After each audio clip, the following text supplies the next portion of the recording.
Seja muito bem-vindo. No espaço informativo de hoje falamos do trabalho dos nadadores salvadores. A reportagem para ver mais à frente.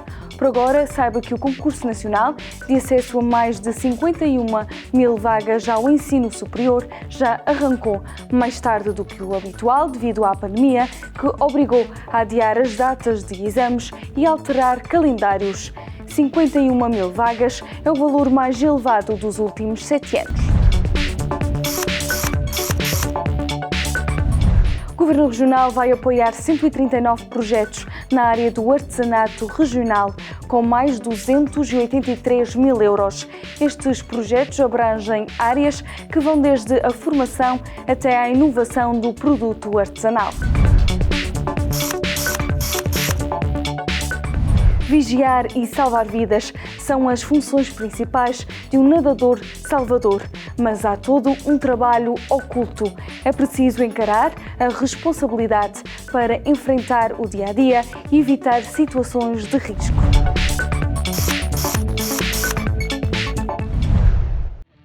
O dia começa cedo, com o içar da bandeira verde. Por trás de um nadador salvador, há todo um trabalho invisível aos olhos da população. Para que se vá a banhos em segurança, estes profissionais exercem atividades como informação, prevenção, socorrismo e suporte básico de vida. Começa, primeiro que tudo, antes de sair de casa, por verificar aquilo que são as condições meteorológicas, em termos de condição de tempo e estado do mar, na zona onde vai desempenhar funções. Obviamente, chegando ao local de trabalho, começa pela verificação ou observar as condições do mar existentes, verificar aquilo que são outras condições que possam existir, que possam representar aqui algum perigo para os banhistas, montar o posto, realmente antes de colocar a bandeira, voltar novamente a verificar toda a zona, escolher a bandeira adequada à situação, portanto, hastear a bandeira, portanto, essencialmente começa por esse procedimento. Há um trabalho também aqui que deve ser desenvolvido no que diz respeito à prevenção, portanto o nadador salvador, conhecendo a sua zona balnear, vai ter melhores condições realmente de prevenir com que aconteçam acidentes e prevenindo os acidentes não é necessário chegar à fase de socorro, à fase de salvamento. O dia-a-dia passa, sem dúvida, por vigiar e salvar vidas.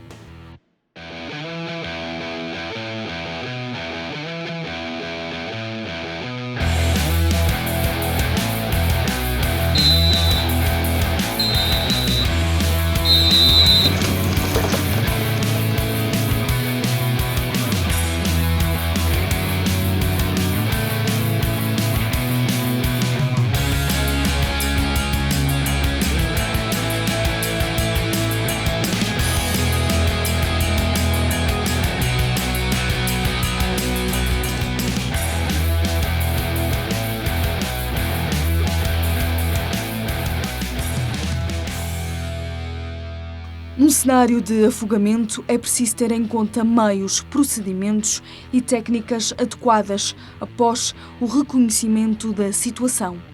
Havendo essa necessidade de intervenção, existe um algoritmo de salvamento que é tido em conta. Este algoritmo de salvamento começa por um reconhecimento da situação em si, número de náufragos, a localização, condições do mar. Começa por alertar também o colega ou o concessionário, portanto alguém que possa rapidamente depois prestar aqui uma segunda ajuda. Há depois uma fase de planeamento, onde são escolhidos os métodos e os meios e métodos de salvamento. Repare que tem a ver com, eu não necessito de entrar da água para fazer um salvamento. Se eu tiver algum meio que possa alcançar a pessoa ou possa lançar à pessoa, portanto posso escolher um destes métodos. O meio de salvamento depois tem a ver com os meios realmente que estão disponíveis no posto do nadador salvador, desde a boia torpedo, o cinto de salvamento, a boia circular, a prancha, a vara, portanto são meios que estão disponíveis realmente para cumprir aquilo que foi o método escolhido. Nós estamos a falar num pensamento que tem que ser em milésimos de segundo, portanto o nadador salvador tem que escolher o método, o meio que vai optar para fazer o salvamento e realmente depois passa aqui à fase da ação. Prevenir para evitar situações de risco. Para o coordenador dos nadadores salvadores, é este o sucesso para uma boa época balnear. A precaução deve ser uma constante desenvolvida pelos homens e mulheres vestidos de amarelo e laranja. Essencialmente aqui o ganho realmente o sucesso de uma época balnear está realmente na antecipação, na prevenção daquilo que são situações que possam acontecer, não é? E é realmente o maior ganho que a gente consegue ter é realmente incentivar os nadadores salvadores e trabalhar nesse sentido, que é trabalhar na prevenção. Um trabalho do qual faz parte a sensibilização dos banhistas, tudo para evitar incidentes. Informando, sensibilizando as pessoas daquilo que são situações potenciais ou situações de perigo, realmente para que elas estejam informadas e que, ou seja, de certa forma é implementar medidas, não é, de mitigação que evitem com que realmente as pessoas sejam expostas ao perigo.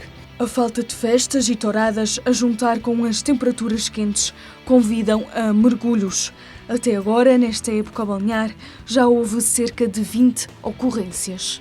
Até o momento está a correr dentro daquilo que era o esperado.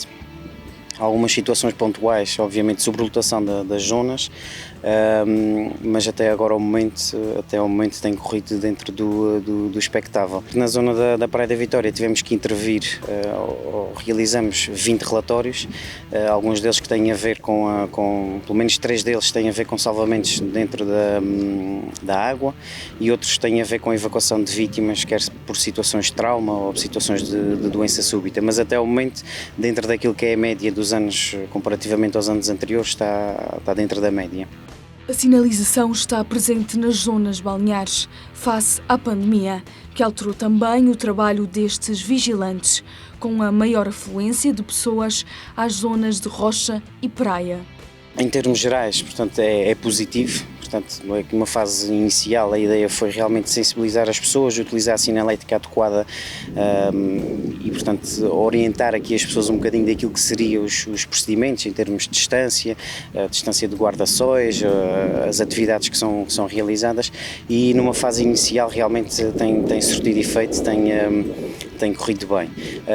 Como lhe digo, situações muito pontuais acontecem, realmente quando acontecem essas situações nós recorremos, primeiro os nadadores salvadores tentam resolver, não conseguindo, acabamos por recorrer à autoridade marítima. Realmente um dos aconselhamentos que nós dávamos era nas zonas balneares de menor dimensão que o tempo de permanência fosse curto, realmente não tem acontecido de facto essa situação, mas penso que de uma forma geral as pessoas também têm-se dispersado pelas zonas balneares e todas elas, quer seja rocha ou areia, portanto têm tido uma grande afluência. Para que tudo corra dentro do esperado e se cumpram as regras, entra em cena os coordenadores. São eles que diariamente percorrem todas as zonas balneares do concelho para prestar auxílio. Comparativamente aos anos anteriores, em permanência temos 2 coordenadores, portanto, sendo que um coordenador está sempre na zona, portanto, à zona norte da ilha, que apanha, portanto, Escaleiras, 4 Ribeiras e Biscoitos, e depois temos um nadador Salvador que anda mais aqui pela zona da Praia da Vitória. Portanto, inicialmente pela manhã, basicamente, começamos por ver condições meteorológicas, condições do estado do mar, perceber o que há pendente para se resolver em termos de zonas balneares, situações não urgentes em termos de material. Portanto, decidimos aí em que zona balnear é que vamos iniciar ou onde é que o coordenador tem que iniciar o dia. Normalmente ajuda na montagem também do equipamento na zona balnear, ou seja, acaba também por supervisionar aqui a questão da entrada a horas dos nadadores salvadores, auxilia na montagem do equipamento, distribui o equipamento necessário e passa à praia seguinte. Para ser nadador salvador é preciso encarar a responsabilidade. Diariamente são 18 os vigilantes distribuídos por 8 zonas balneares no concelho da Praia da Vitória.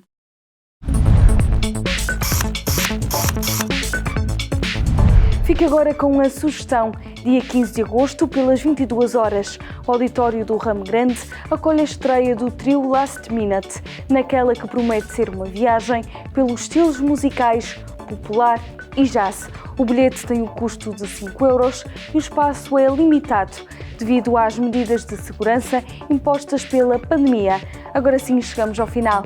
Tenha um bom fim de semana.